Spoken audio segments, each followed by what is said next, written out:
محمد بن قاسم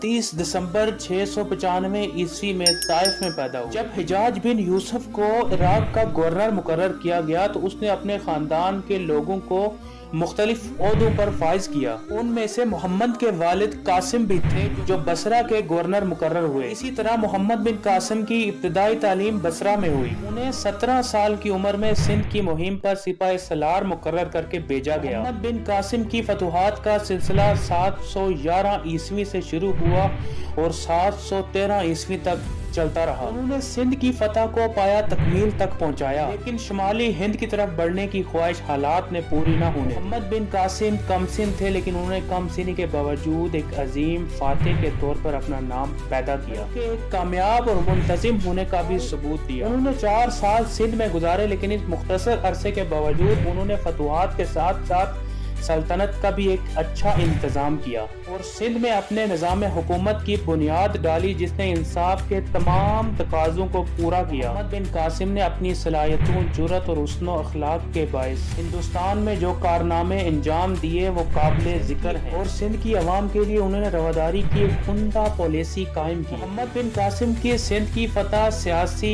مذہبی اور عالمی ہر اعتبار سے بے شمار اثرات کی حامل تھی۔ ملتان کی فتح کے بعد محمد بن قاسم نے شمال ہند کی سرسبز اور شاداب علاقے کی طرف متوجہ ہونے کے لیے قدم بڑھائے۔ پہلے کنوج کے راجہ کو اسلام کی دعوت دی، لیکن اس نے قبول نہ کی تو محمد بن قاسم نے کنوج پر حملے کی تیاری شروع کر دی اور اسی دوران سن 95 ہجری میں حجاج بن یوسف کا انتقال ہو گیا، جس کی وجہ سے محمد بن قاسم کنوج پر حملہ کرنے کے بجائے واپس آ گئے۔ حجاج بن یوسف کے انتقال کے کچھ عرصے بعد ولید بن مالک نے مشرقی ممالک کے تمام گورنرز کے نام احکام جاری کیے کہ تمام فتوحات کی پیش قدمی روک دی جائے اور اسی طرح محمد بن قاسم کی شمالی ہند کی فتح کی خواہش پوری ہونے کے چانسز کم ہو گئے اور اس کے کچھ ماہ بعد خلیفہ ولید بن عبد المالک کا بھی 96 ہجری میں انتقال ہو گیا اور ولید بن عبد المالک کے انتقال کے بعد ہی محمد بن قاسم کا زوال شروع ہو گیا، کیونکہ ولید کے بعد اس کے بھائی سلمان بن عبد المالک جانشین مقرر ہوئے جو حجاج بن یوسف کے بہت بڑے دشمن تھے۔ حجاج بن یوسف کا انتقال اگرچہ ان کی خلافت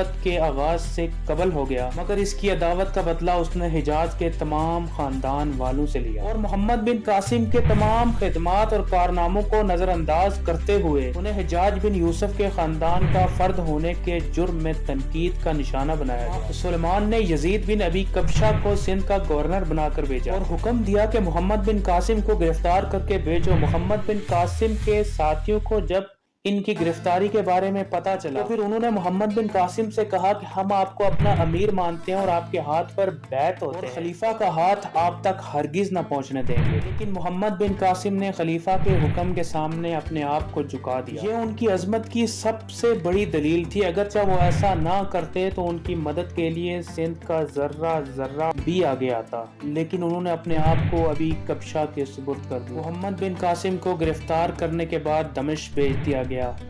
سلیمان نے انہیں اپنے وسط کے قید خانے میں قید کر لیا۔ 7 ماہ قید کی صحبتیں جھیلنے کے بعد 18 جولائی 715 عیسوی کو وہ دنیا سے رخصت ہو گئے اور اسی طرح عظیم خلیفہ کو ذاتی عداوت اور دشمنی کی بنا پر اپنی زندگی سے ہاتھ دھونے پڑے، لیکن انہیں جنگی صلاحیتوں، جرأت اور حسن و اخلاق کے باعث ہندوستان میں جو کارنامے انجام دیے وہ تاریخ کے سنہرے حروف میں لکھے گئے ہیں۔